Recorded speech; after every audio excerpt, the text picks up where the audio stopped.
Good day or good evening, depends upon where you are.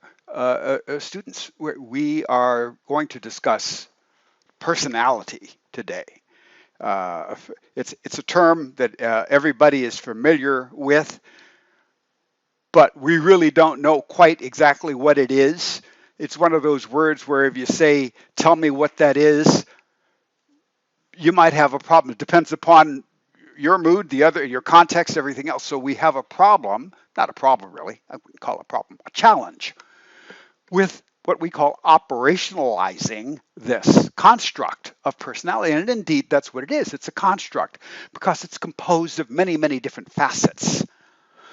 And in fact, many of the things that we talk about in psychology are constructs. Like personality, that was a big one.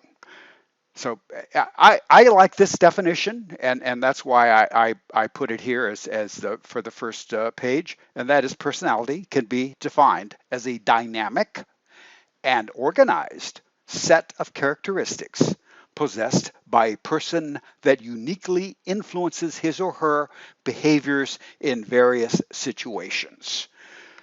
That means that this construct that we call personality is variable. It changes, and it manifests itself constantly, but in varying situations or contexts. So depending upon where you are, who you're around, your age, your destination, or your process, whatever's going on with you, that is how your personality manifests itself.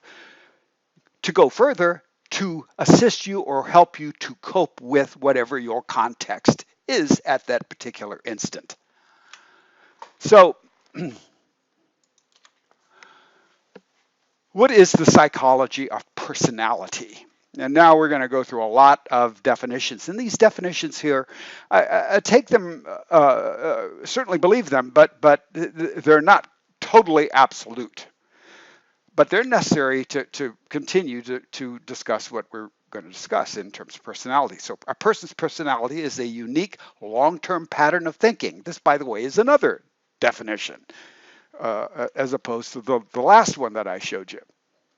So this one, a person's unique long-term pattern of thinking, emotion, and behavior, basically the three domains in which we operate, that is cognition, affect or emotion, and behavior.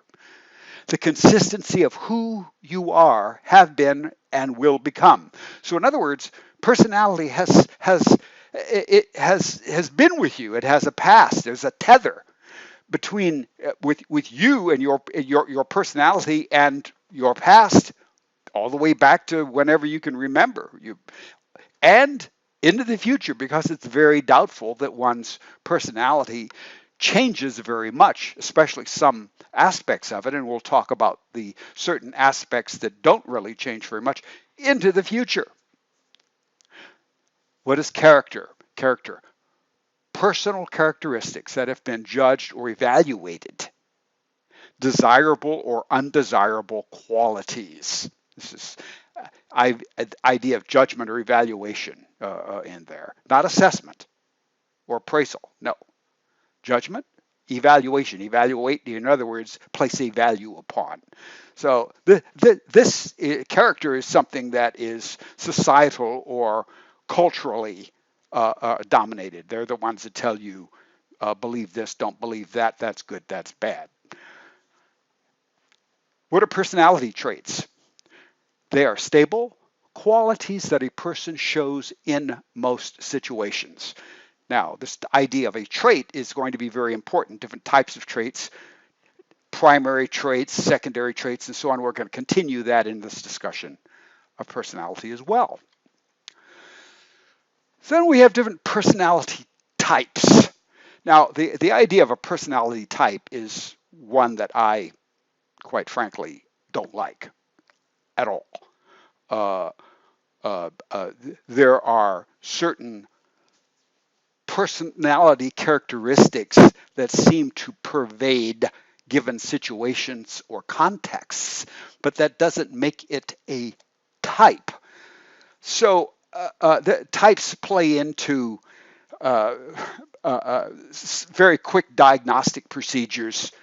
For example, there's a test called the Myers-Briggs. It's a not well respected test in the research world, but it's used, and it's used quite a bit, much in the same way that astrology is used, but scientifically not accurate. So the idea of personality type is people who have certain traits in common. Carl Jung, and this is somebody, one of the first personality theorists, and in fact, one of the first uh, uh, people who theorized and then practiced therapy. Carl Jung proposed that we are one of two personality types. You may have heard these before. An introvert, which is somebody who's shy, reserved, self-centered, and whose attention is focused inward. Somewhat true, somewhat not true. We'll talk about that. No one is a complete introvert, and no one is a complete extrovert, which is bold, outgoing, attention directed outward. No, we've got you. Introversion is manifested in each person somewhere, as well as extroversion, and the two go hand in hand. Often the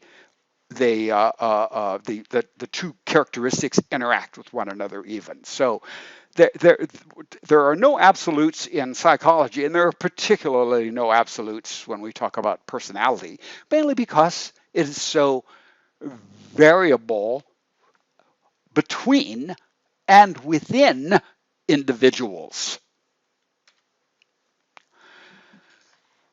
Here's some basic personality concepts that we're going to continue to talk about and define and operationalize. What is self-concept, and what's the difference between self-concept and self-esteem? Self-concept are your ideas, your perceptions and feelings about who you are, a perception about who you are, which, let me caution you, is going to be highly biased. But it is a self-concept, a feeling about who you are. In other words, there's no evaluation in that. All right, just it's a concept, a knowing. So our concepts are built out of our experiences, and then we revise them as we have new experiences. And like we talked about way back in memory is also very, very susceptible to revision and modification. Then there's self-esteem, and that is a positive or negative evaluation of oneself, which comes from the self-concept. So self-concept versus self-esteem. Now, remember some time ago when I first started talking to you about the difference about theories, and I asked some people, I have a theory that this, I have a theory that. No, a theory is a large body of evidence and data. And when the theory is tested, the theory predicts an outcome, and it predicts the outcome based upon many researchers all over the world doing many, many, many experiments. So when one has a theory, one has a large body and foundation of data and evidence. Hypotheses are questions. Hey, does that work? And in fact, one can present a hypothesis relative to a theoretical outcome. You could say, well, if I push the pencil off the table, it will fall and hit the ground at a certain speed, and so on and so forth.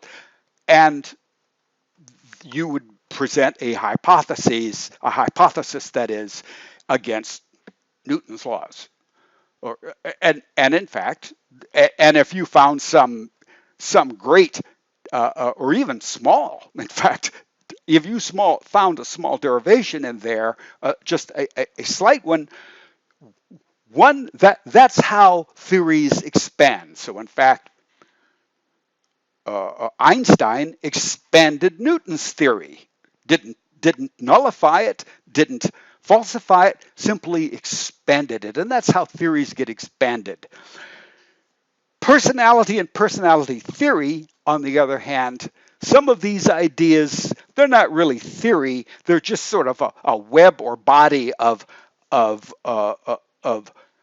ideas and concepts that people tried or did, and to some degree believed in. A lot of times belief comes from awe, fascination, and entertainment rather than from actual scientific evidence. But at any rate, these are some of the personality theories that we're going to discuss, and how and why they work or don't, and why some of them have been completely abandoned. Not completely. Some people do believe in them, but there's no real science or evidence behind them, particularly the psychoanalytic theory. But okay, personality theory. System of concepts, assumptions, ideas, and principles proposed to explain personality. Trait theories attempt to learn what traits make up personality and how they relate to actual behavior. So how does a trait translate to a behavior?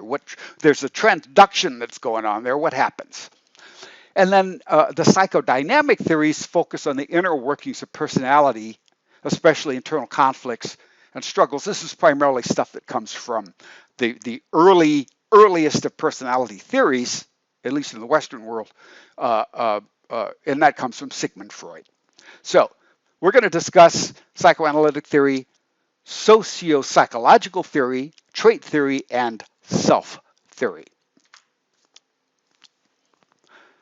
So also behavioristic and social learning theories, they focus on external environment and on effects of conditioning and learning. And as we have discussed before, from age 0 forward, one learns. Now, are you learning taking notes? No, you're learning through development. You're learning through somatic sensations that then cause change. So from 0 on, we're learning the difference between how edges are formed, and what's the difference between a straight edge and a round edge, and eventually we learn faces and so on. But we learn from the beginning. So the behaviorist and social learning theories, external environment and the effects of conditioning and learning. And we attribute these differences in personality to socialization, to expectation, and to mental processes. The humanistic theories focus on private, subjective experience and personal growth. Therefore, obviously, probably very difficult to research. There's a net here, a web that I've got there of all the different types of theories, past, present, probably future as well. And I invite you to pause on this page and blow some of that up, if you would, please. So let's talk about the trait approach. Trait theorists analyze and classify and interrelate traits to better understand personality. So, and that word interrelate has become and is now very, very important, because we see that the traits just don't stand alone. In fact, they even change size, going from large, small, and interact with other traits to excite and or inhibit in the same way that neurons do, in a way, to make a metaphor. So trait theorists also think of traits as biological predispositions, and we're going to talk about that as well, especially infant temperament. So we think of traits as biological predispositions and a hereditary readiness of humans to behave in certain particular ways. I've got another interacting plane there, or coordinates, if you will, that on the horizontal axis shows on the left side introverted, right side extroverted, and then on the vertical axis going up unstable to going down stable. And you will also hear the stable and unstable referred to as neurotic, non-neurotic, and so on and so forth. So if you again pause on this and look at this, then you'll see also that there are 4 central traits there in the middle: melancholic, choleric, sanguine, and phlegmatic. Those are the classical Greek traits of personality. So even the Greeks had a concept of personality with just those four traits.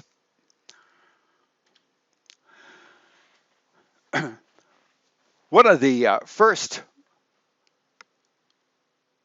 trait theorists who actually did research, real research, was Gordon Allport, and he classified traits into the following: one we call common traits, which are characteristics shared by most people of a culture, and the fact that that is defines that this is culture. So there's some external validity there, and that this can apply also. You have to then take into account another culture and then apply it downward and so on. But they are characteristics shared by most members of a culture. Individual traits are persons' unique qualities. Cardinal traits are basic, that all of a person's activities can be traced back to that trait. A cardinal trait is all the traits can go back to that, whereas a central trait, okay, and there's a difference between a cardinal trait and a central trait. Central traits are core qualities of a personality.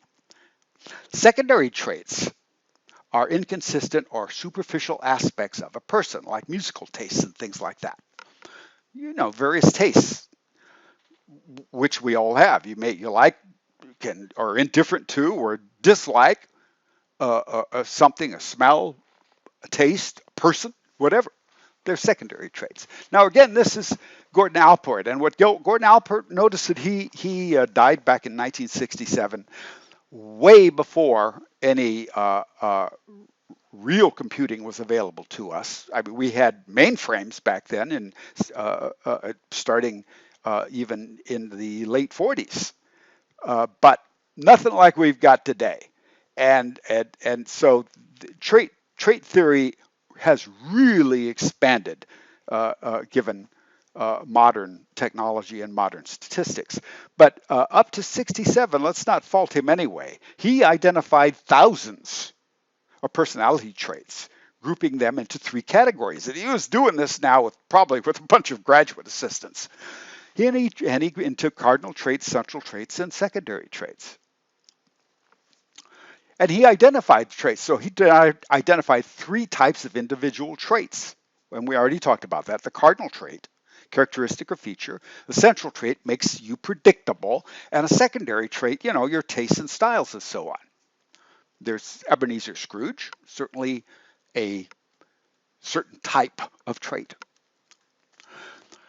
Cattell went even further in analyzing. Analyzing and identifying and operationalizing very specific traits. Raymond Cattell, then, he defined surface traits as features that make up visible personalities, features of your personality.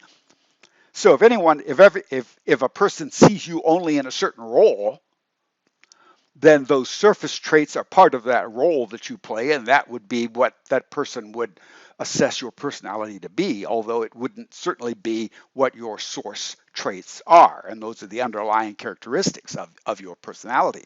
But Cattell used a feature of statistics, a multivariable analysis, and more, called factor analysis.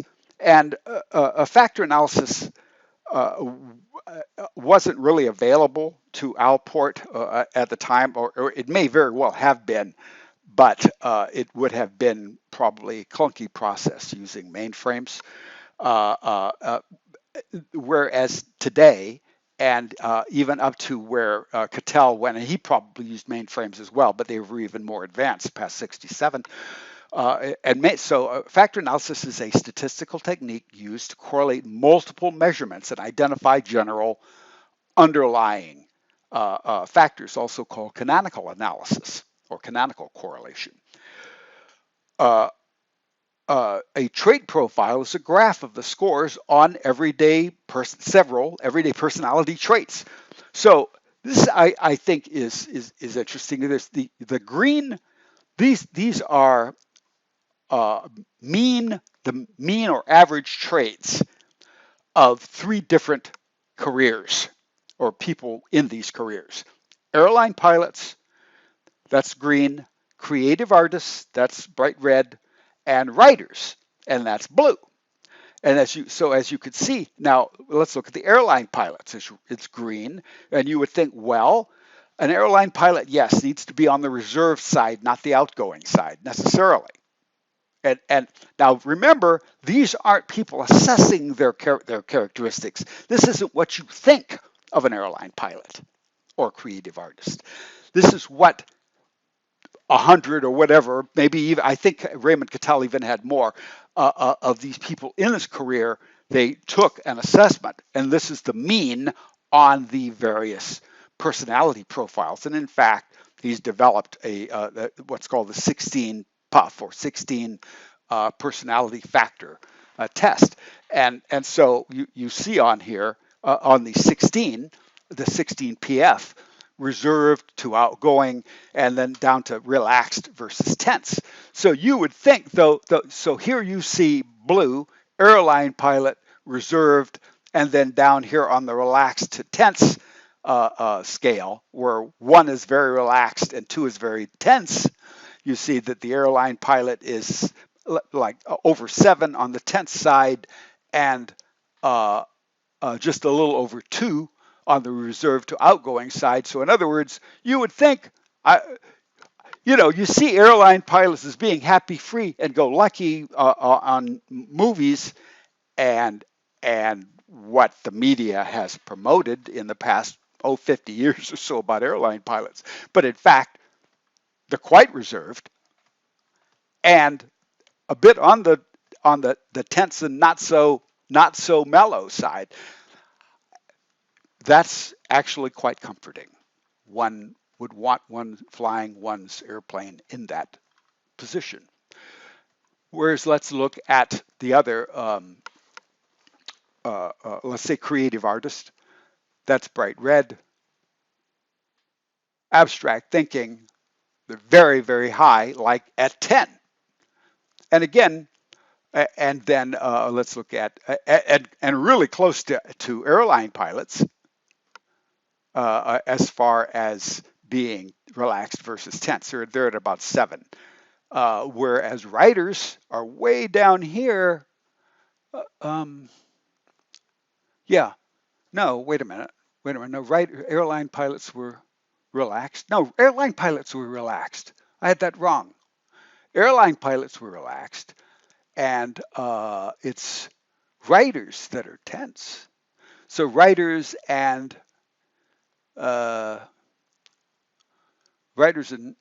creative artists have a considerable amount of tension, and airline pilots are rather relaxed. Well, okay. That is the 16 puff, or at least an example of one, and one that Raymond Cattell has operationalized fairly well. And I've used it myself in developing several other measures. However, the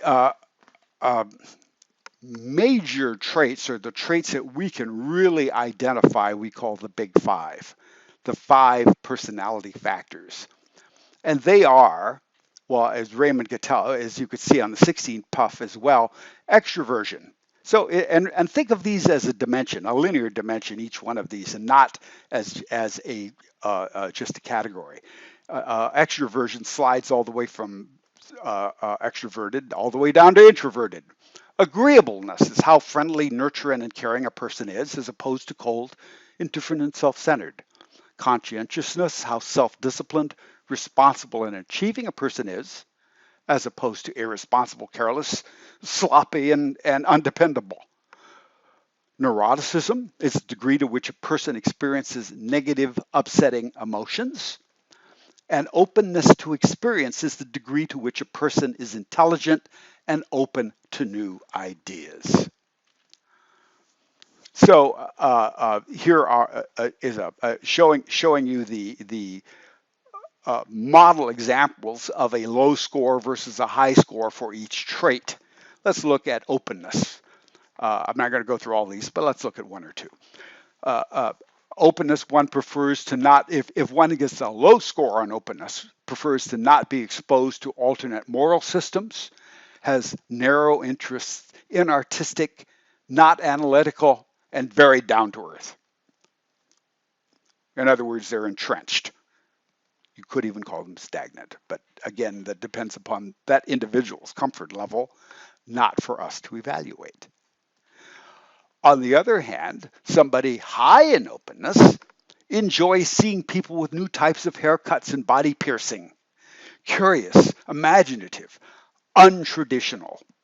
Again, maybe sometimes that might also be a bit distracting. So again, we like to fall somewhere in between those two, and or bop in and out one of the two, but not always the same thing. Let's look at neuroticism on the bottom. On a low score, neuroticism, not getting irritated by small annoyances, calm, unemotional, hardy, I would even say robust, secure, self-satisfied, whereas somebody on a high score of neuroticism, constantly worrying about little things, insecure, hypochondriacal. We'll talk about what hypochondriasis is later, but it means you're obsessed about something wrong with you physically, and feeling inadequate.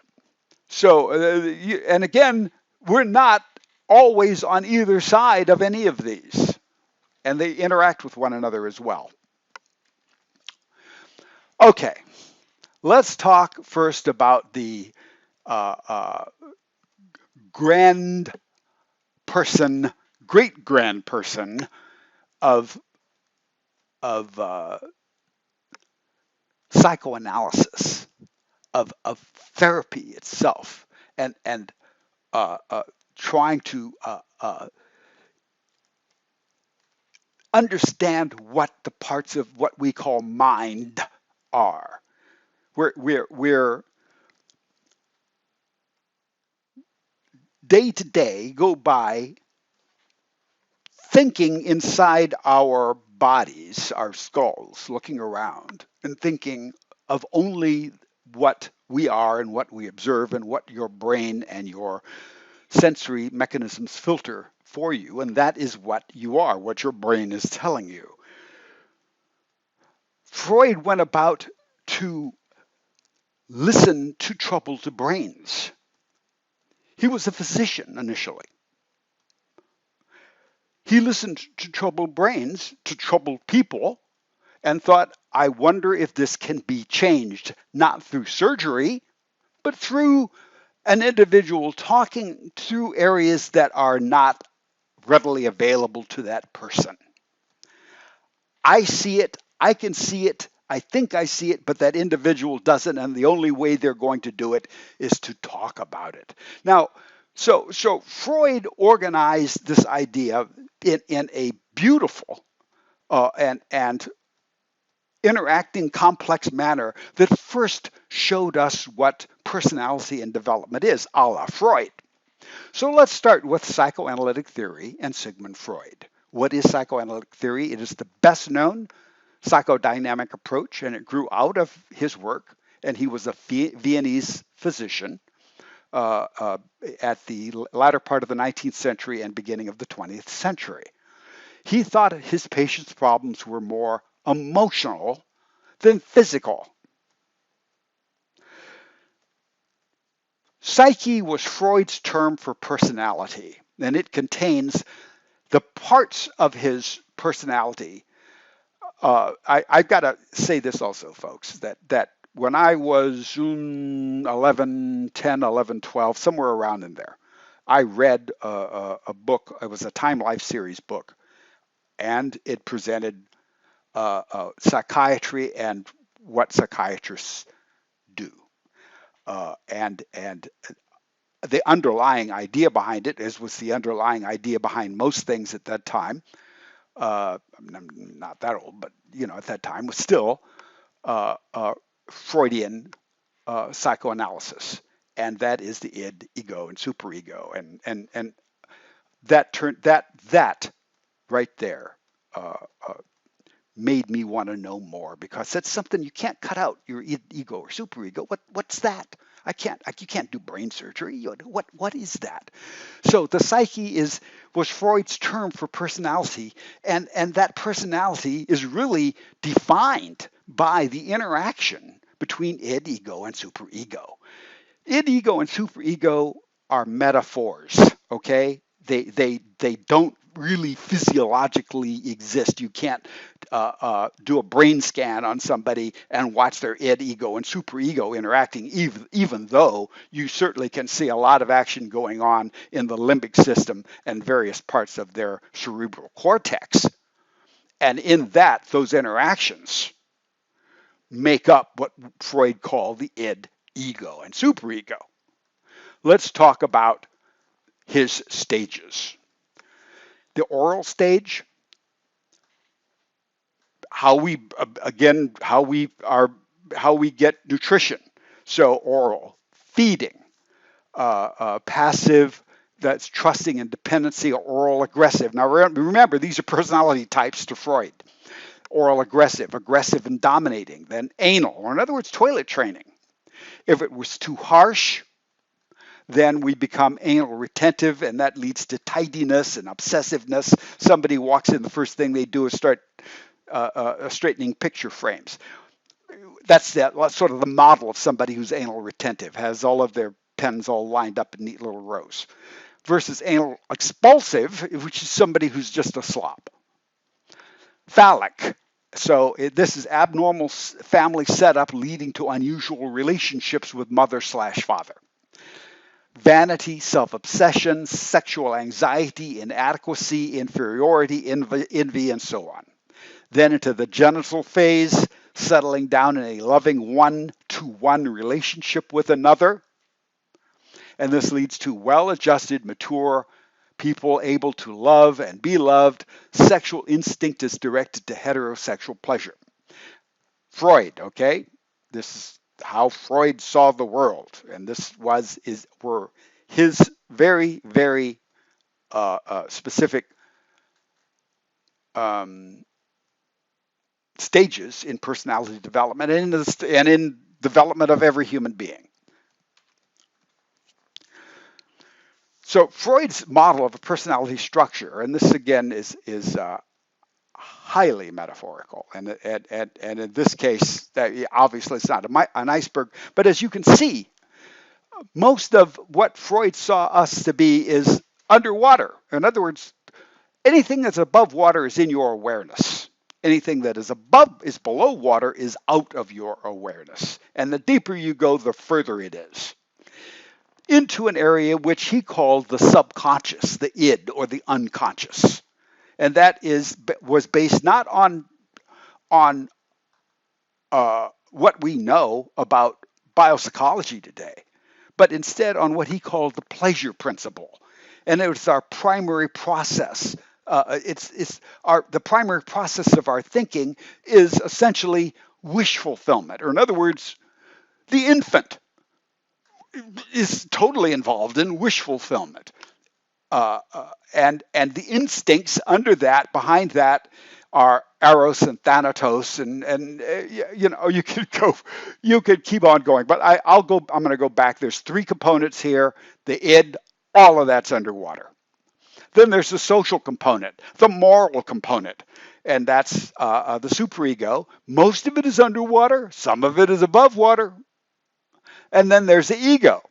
The ego is probably the part that is most above water. I would say a third of it is above water, although it's still most of it, 2/3 of it below water as well. Remember, level of water represents that to which you are consciously aware. So Freud's psychoanalytic theory, let's talk about the id, that part that was underwater. So the id is the primitive part of personality and remains unconscious, always underwater, and it supplies it's an energy source. It's just raw heat, and it demands pleasure. Okay, so it's saying, gimme, gimme, gimme, feed me. If you've ever seen, I forgot the name of the where he says, feed me, Seymour. Anyway, he operates via the pleasure principle, and he's got to have its desires quenched at all times. Little Shop of Horrors is the name of that movie. Feed Me, Seymour. There's a man-eating plant in there. So, and that's it. That's it. That's the id. It's completely self-serving, and it powers the, what is the energy? No, it's not kinetic. It's not potential. It's libidinal. So the psyche, the id, the power or the energy that the id produces is libidinal, and it flows from life instinct and also from aggression, which to Freud was a direction or instinct to death, and he called that thanatos. So, so the id is sex, food, drink, drugs, now. The ego, on the other hand, now is the executive part of the personality that directs rational behavior. The ego isn't an evaluator, and the ego isn't something that isn't a judge. Not in the sense of that's right, that's wrong, but in the sense of can this work in the real world? And I can't really make the id get rid of this because he's just completely uncontrollable. So I have to change this energy into something else in order to, so that this being I can function in the real world. So the ego is the executive part of personality that directs rational behavior. It is the executive. It directs the id energies, and it operates via the reality principle.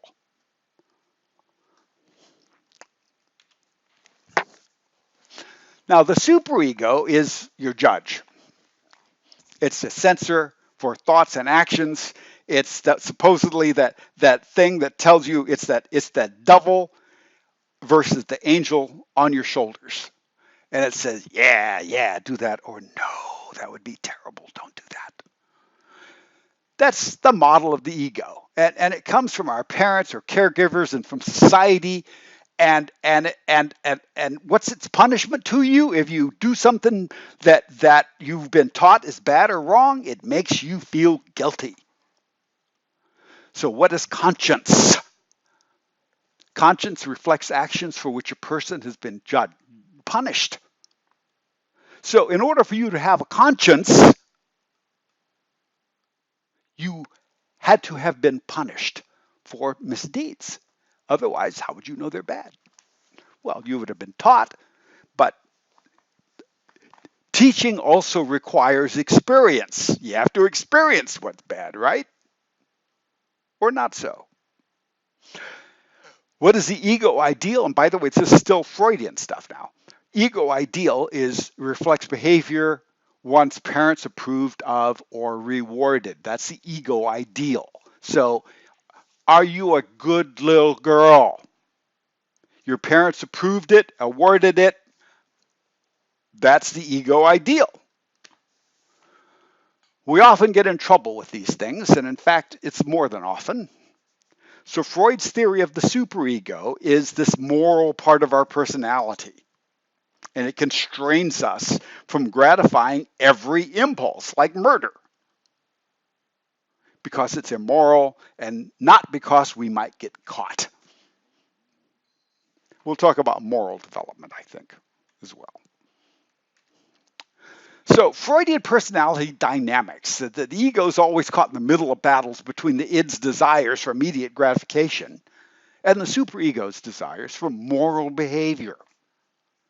So this leads to conflict. And what does conflict then lead to? It leads to neurotic anxiety and is caused by the id impulses that the ego can barely control. What is moral anxiety? And it comes from threats of punishment from the superego. So under Freudian personality, we are constantly under a barrage of anxiety of some kind.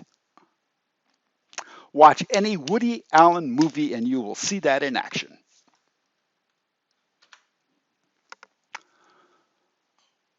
What are our levels of awareness relative to Freud?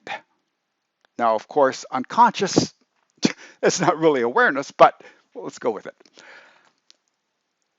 The unconscious level of awareness holds repressed memories and emotions and the id's instinctual drives. Consciousness, everything you're aware of at a given moment, including thoughts, perceptions, feelings, and memories. And this is important. Preconscious, which is material that can easily be brought into awareness. Now remember, Freud was not a researcher at all, not at all. Uh, so this material that can be easily brought into awareness, he didn't add to that a sensory or a perceptual or a memory component to any of that. So Freudian personality develops relative to his psychosexual stages, and everyone goes through these in exactly the same order. According to Freud, our personality is formed mostly by the age of 6. His definition, and remember, Freud is highly sexually, Freudian theory that is highly sexually inundated with cause. So a sexual drive is this, causes this. And in other words, I mean, what can you say when our essential energy is libidinous? His erogenesis zone is an area on your body that's capable of producing pleasure. This is a term that's often used with Freud. It's called fixation. And it is an unresolved conflict or emotional hang-up caused by overindulgence or frustration at one or more psychosexual stages. So Freud put the source or cause of many neuroses on fixations, on an oral, anal, phallic, latent, or general or genital, fixation. And by the way, we didn't talk about the latent stage earlier. We will. So let's talk about these stages. The oral stage of Freud is 0 to 18 months. Stimulation of the mouth produces pleasure. Babies experience the world, at least first experience the world through their mouth. Babies have other sensory mechanisms as well, but they experience a lot of the world through their mouth. One who is fixated is equal to smoking, overeating, nail biting, chewing on pencils as adults, and so on. That's a la Freud now. Remember that. Keep that in context. This is all Freud. The anal stage is 18 to 36 months. It's a stimulating experience of stimulating the anal region and produces pleasure. Toddlers experience conflict over toilet training. So one who is fixated is called anal retentive or anal expulsive. So one who is anal retentive holds everything in. They're obsessive about neatness and cleanliness, and anal repulsive is messy and disorganized. I have put some photos there that are exemplary of the two ideas. The phallic stage occurs from 3 to 5. Here, the child grows more interested in the genitals, and at this stage, we begin to discover the differences between males and females.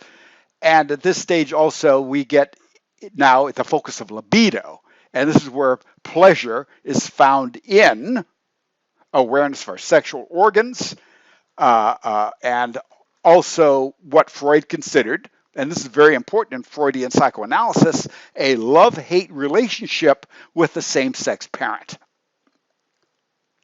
So within this period of time, we have critical episodes in development. Episodes occur differently, and for boys, the episodes can be called an Oedipus complex, or at least there is a problem. It's called an Oedipus complex, and for girls, it's called an Electra complex. That is more how that's handled, more or less, because evidently, according to Freud, we all have some sort of love-hate relationship with the same-sex parent in this period of time, 3 to 5 years old.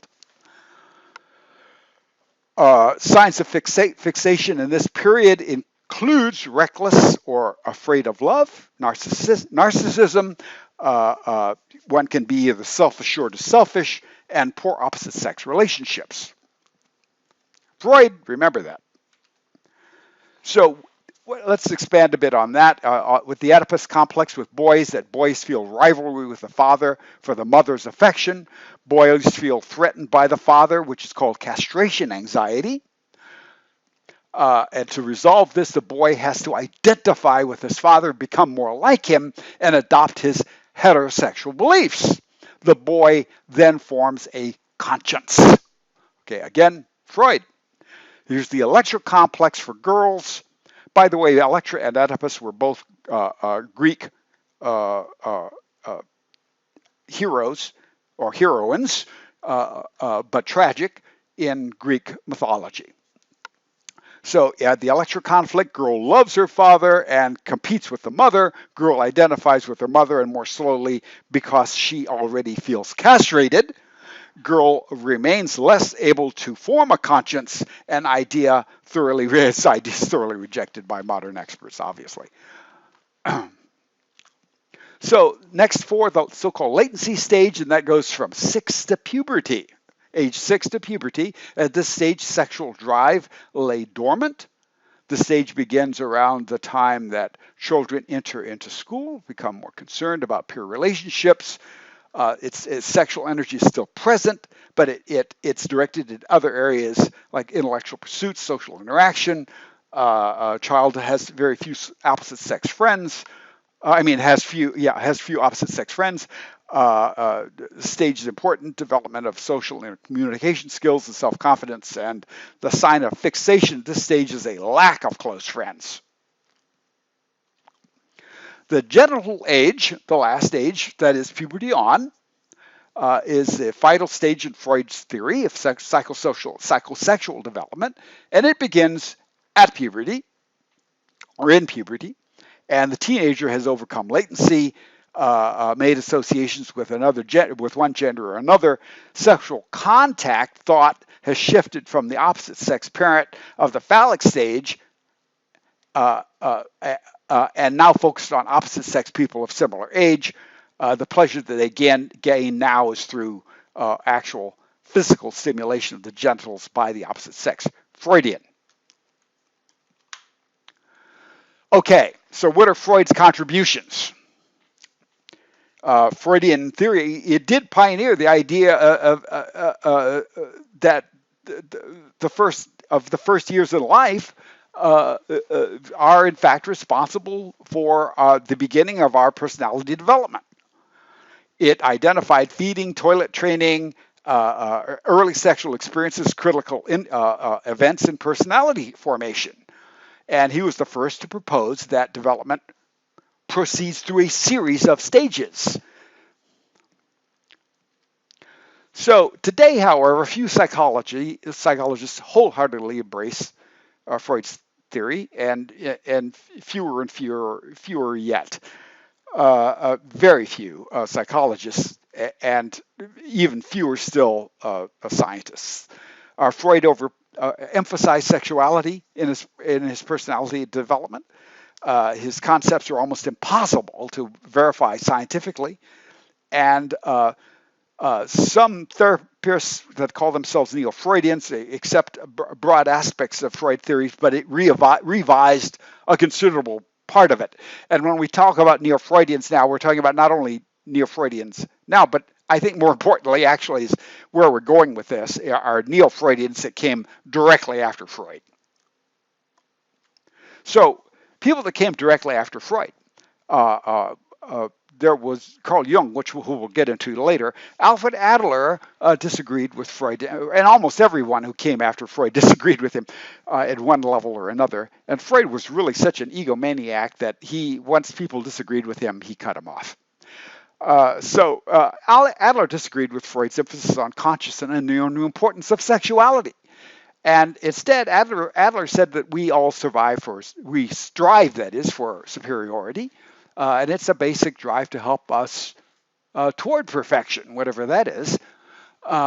He also came up with a word, at least in terms of therapy or theory, called compensation, and that's any attempt to overcome feelings of inadequacy or inferiority. Then he came up with another term he called creative self, and that's humans create their personalities through choices and beliefs. Now, uh, uh, again, now Adler's psychodynamic as well. That is, a lot of his stuff still based on the id, ego, superego. It's really just what the id, ego, and superego do. So to, uh, to Adler, the consciousness is far more important than the unconsciousness, and he said that people are basically motivated by fear of failure. In other words, we are essentially motivated to move forward because we don't want to go behind. So this idea that you're always less than, Adler called it inferiority complex, and he also discussed the order of birth order significance in families. A lot of this stuff, the birth order significance has been researched and debunked to some degree. It exists within certain families to some or lesser degrees, but that's it. It's not really generalizable. Uh, and also Adler, if you want, had a history himself as being uh, the one who struggled most within his family, and developed an inferiority complex. So if you're interested, you can read about Alfred Adler as well. Karen Horney, and that's not horny, is Karen Horney. She resisted Freud's biological and instinctive ideas, especially his ideas that anatomy is destiny. Or in other words, you're a male, you're destined in one direction, and a female generally in another direction. So Horney resisted this idea that anatomy is destiny. You might guess that Sigmund Freud was a sexist and a misogynist to the nth degree. You could go research that, and if you like. She called basic anxiety that occurs from living in a hostile world. And she proposed these three modes of interacting with others. Makes sense? Toward, away, and against. So emotional problems lock people into one of those three modes. And you can see there that there's still an interaction, though, between Horney and Sigmund Freud. Now, we'll move on into Carl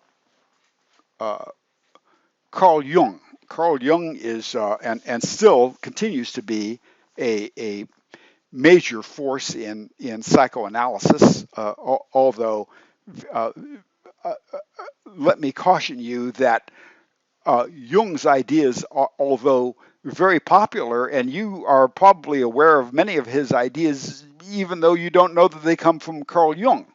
A lot of our stories and beliefs and fictions are the plot lines and the themes are all based upon ideas and concepts that Carl Jung was able to visualize and explain very, very, very well, and also explained by the expert in mythology, Joseph Campbell, uh, uh, who you might also go and research. Joseph Campbell, I think, had some Nova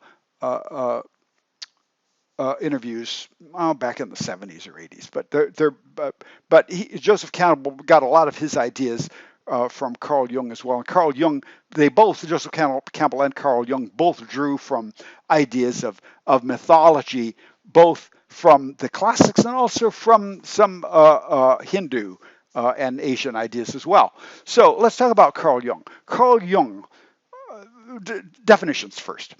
Persona is a mask or public self present it to others. That's like what the role you present to others. That's how you perform. So, personal unconscious, a mental storehouse for a single individual's experiences, feelings, and memories. Now, remember, Carl Jung was pretty much a contemporary of Sigmund Freud, and they didn't have brain scanning. They didn't understand what neurons exactly did, or they didn't understand any of that. Didn't have any of that stuff yet. So, personal unconscious, mental storehouse. Think about that. And the collective, this is the big one.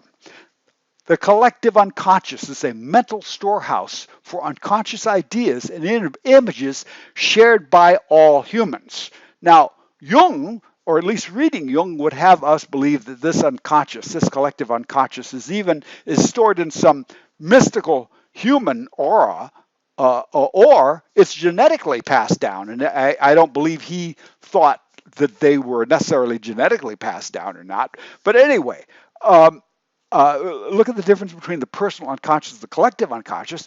Now, the collective unconscious is composed of archetypes, and these are general ideas and derived from the contents of our collective unconscious. These archetypes, and dreams are one source, but just our stories in fiction and stories from the ages up to now.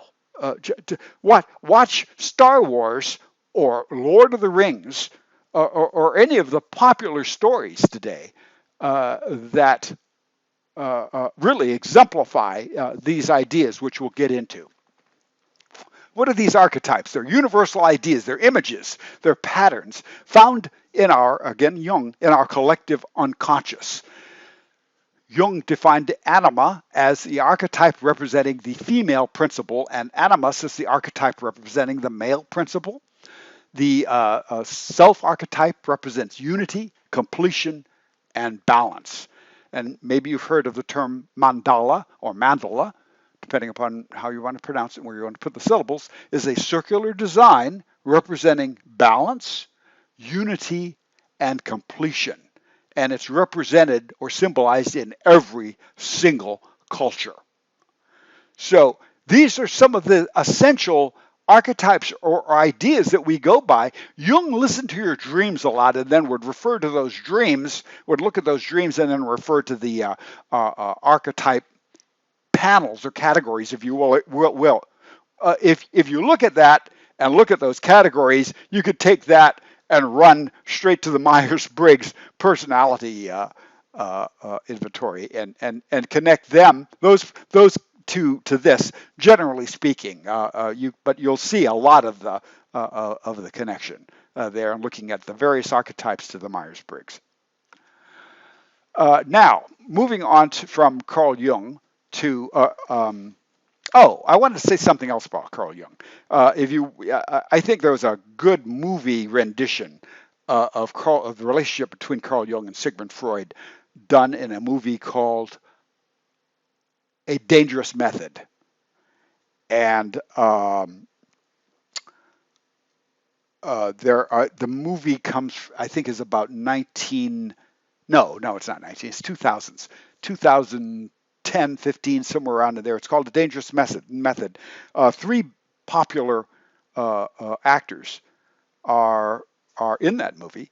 So if you just Google Dangerous Method as a movie, and it'll come up. But it shows the relationship between the professional and friendship relationship between Carl Jung and Sigmund Freud. It also shows the relationship they had with a common patient they had at the time, with whom one, I think, or both of them had sex. So clearly, psychotherapy has moved and advanced, I must say, considerably more from that time to where we are now. But if you're interested in the relationship between the two, other than reading some books that somewhat biographically depict it, that movie is also a fairly good movie as well.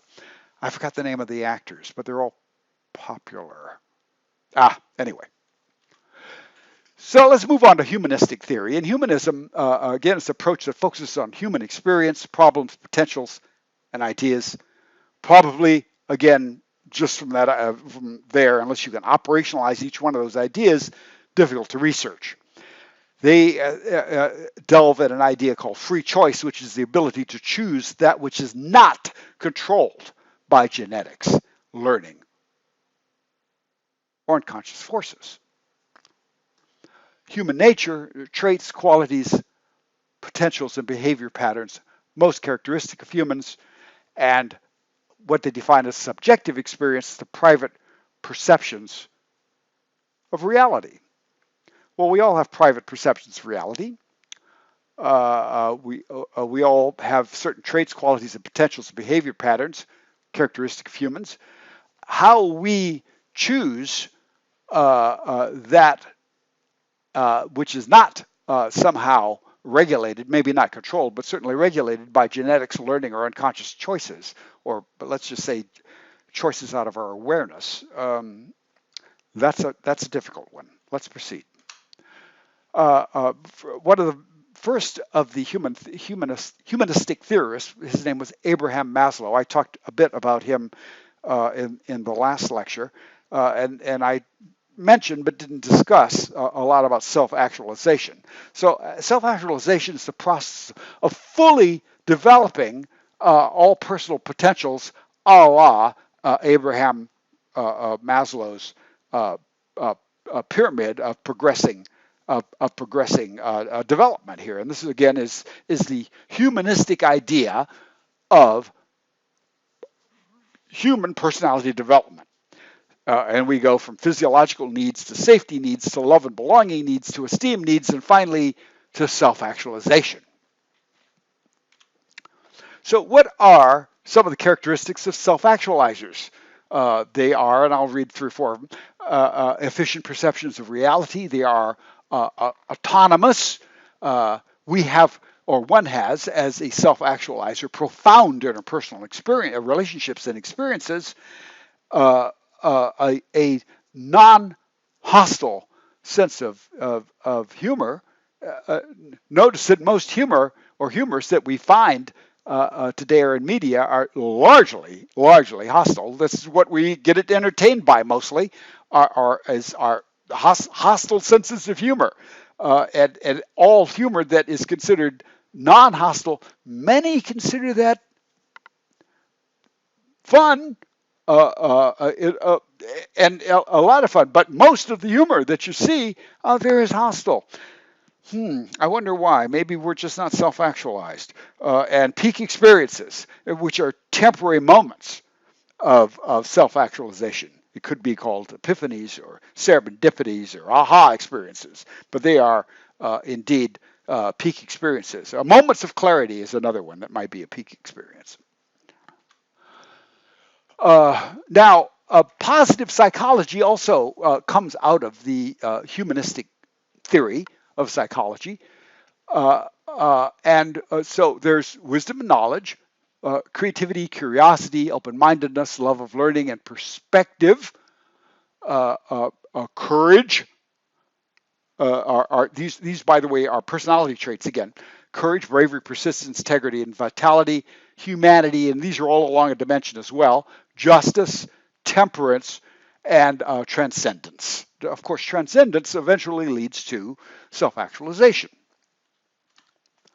Now, Carl Rogers also was a humanistic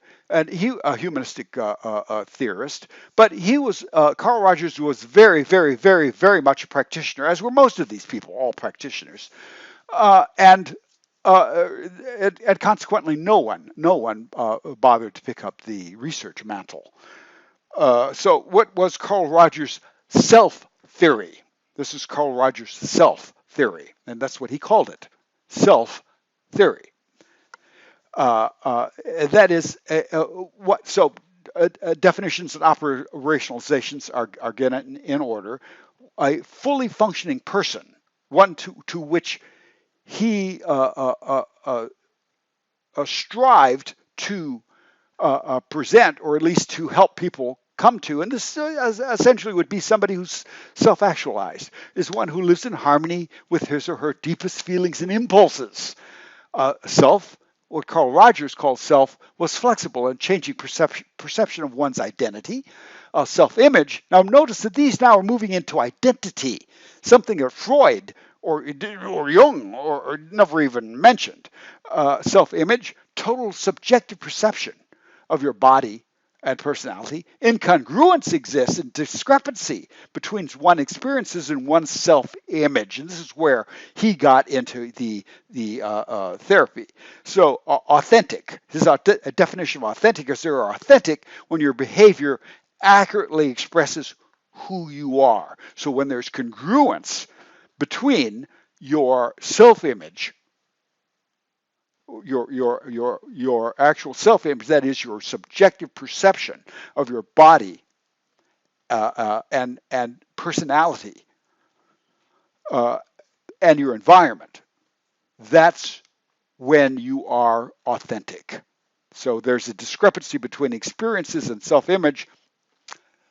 That's when we run into psychological disorders and maladies. So again, you can see that on the graph I've left. So the Rogerian self-theory also defined the ideal self as the idealized self of oneself. A possible self is a collection of thoughts, beliefs, feelings, and images concerning the person one could become. In other words, a daydream, sort of. Conditions of worth are internal standards of evaluation, how we evaluate ourselves, and positive self-regard. And this is what we as almost every therapist or psychologist you will run into today considers Carl Rogers, at least as the what we ascribe to as far as health providers. That is that we provide what Carl Rogers provided as positive self-regard, thinking of oneself as a good, lovable, and worthwhile person. We also look at everybody in terms of a positive self-regard. You are who you are, and that is a good, lovable, worthwhile person. So it's important that we, at the very beginning of therapy, take the pledge of looking at everybody with positive self-regard, responding with genuineness, with absolutely everybody. So through that, one can also develop trust. Carl Rogers' self-theory, organismic valuing, natural, undistorted, full-body reaction to an experience. And you'll hear that a lot. Even in New Age psychology, people will say to completely engulf yourself or immerse yourself in an experience, full body reaction to it. And it doesn't have to, I'm not talking about like a full experience. Any experience will do. Standing outside is an experience in any weather. And having the experience undistorted, not judge, don't say it's too warm, too cold, full body, whatever by saying it's too warm, too cold, there's a judgment, there's an evaluation. Instead, focus on the sensory, the sensory aspect of it. Unconditional positive regard is an unshakable love and approval. Through that, and through this Rogerian self-therapy, empathy leads to congruence. Congruence leads to unconditional positive regard, which then leads to empathy. And if that cycle keeps going, one can finally reach a level of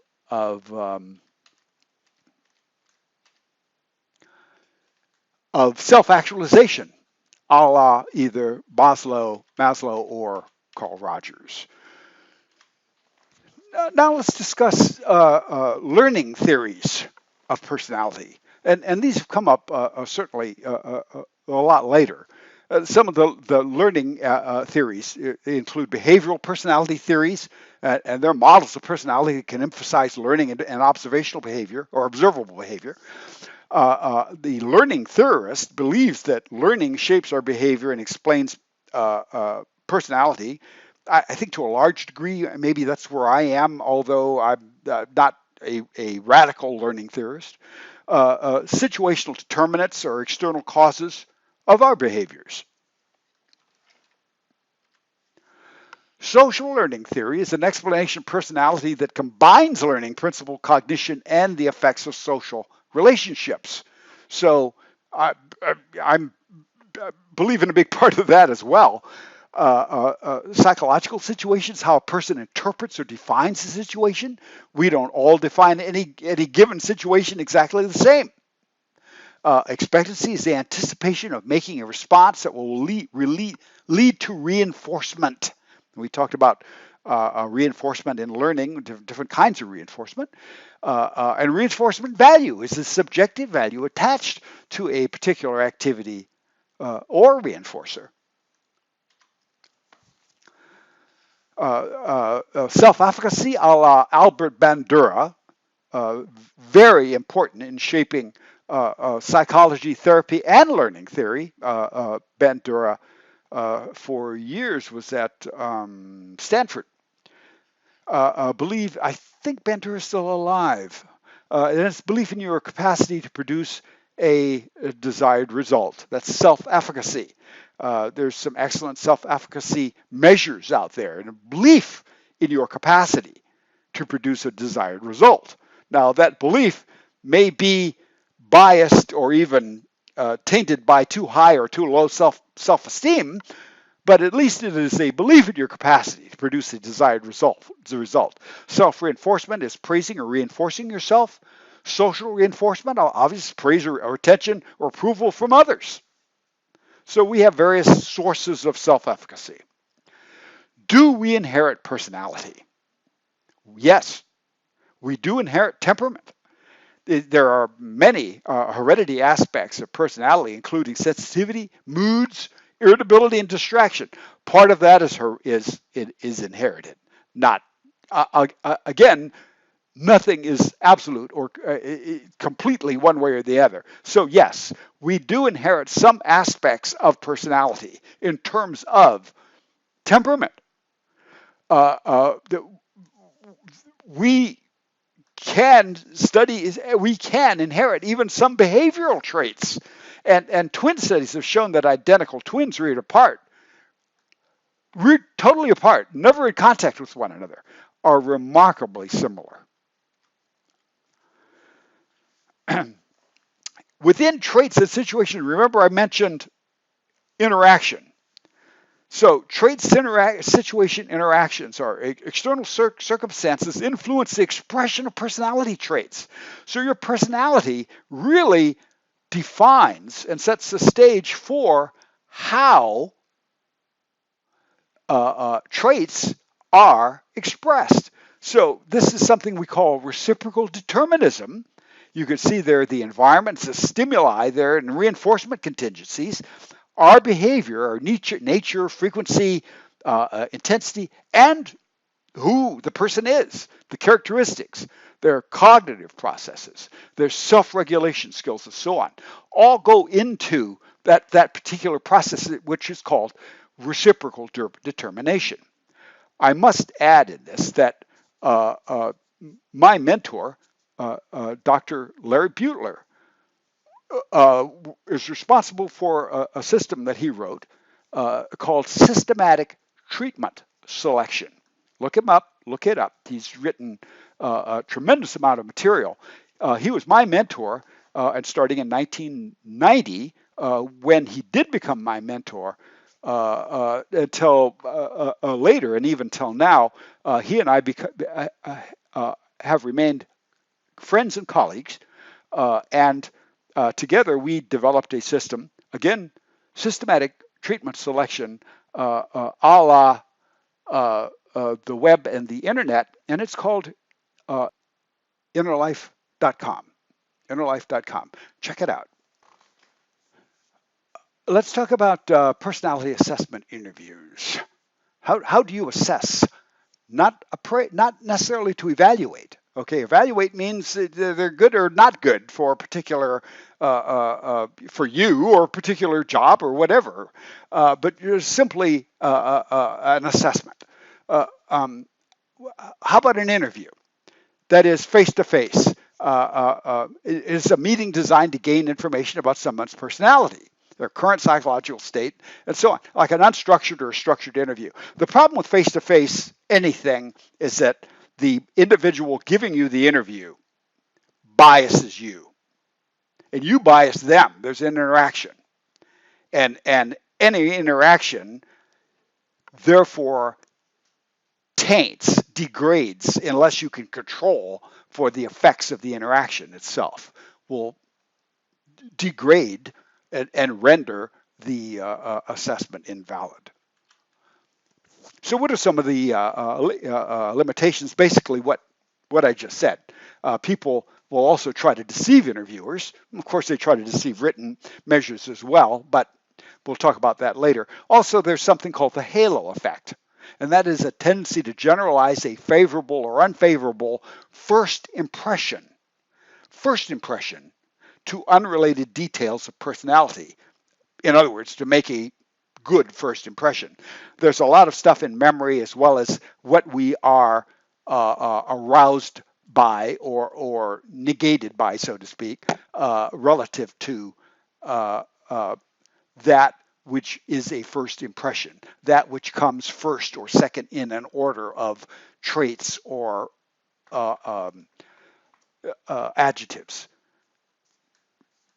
descriptors about somebody. And we need to be very careful about that, especially in interviews. In direct observation, we can assess behavior through direct surveillance. We can use a rating scale, that is a list of personality traits or aspects of behavior used to evaluate a person. We can use behavioral assessment and also situational tests, somebody's spontaneous reactions. A lot of this can be done today very easily with a computer, and it's really interesting done in VR, virtual reality, doing these different types of situational tests. We also do a personality assessment using questionnaires. Personality questionnaires, paper and pencil paper measures consisting of questions that reveal certain personality traits. We have what are two types of personality tests or assessments. One which pretty much sort of started with the Freudian psychodynamic ideas, and then we move on to the objective tests, which are more or tend to be more evidence-based, data-based. It gives us the same score whether different people correct it or not. Whereas with the tests that sort of came out of Freudian, the so-called projective tests, which I'll talk about in a few minutes. Depending upon who tests them, that you have a different outcome. Some will answer, "Oh no, I've got this system, so that everybody can use this system," and the projective tests comes out the same, or pretty much the same each time. Reliability, does the test give us the same score each time it's given to the same person? And validity, does the test measure what it purports to measure? And that's really the key, the two key ingredients of any test, objective or otherwise. Does it measure what it purports to measure? And is it reliable? Does it give close to the same score every time, measured by different people, or not every time, but on the same person, measured by different people or in a different place? Reliability.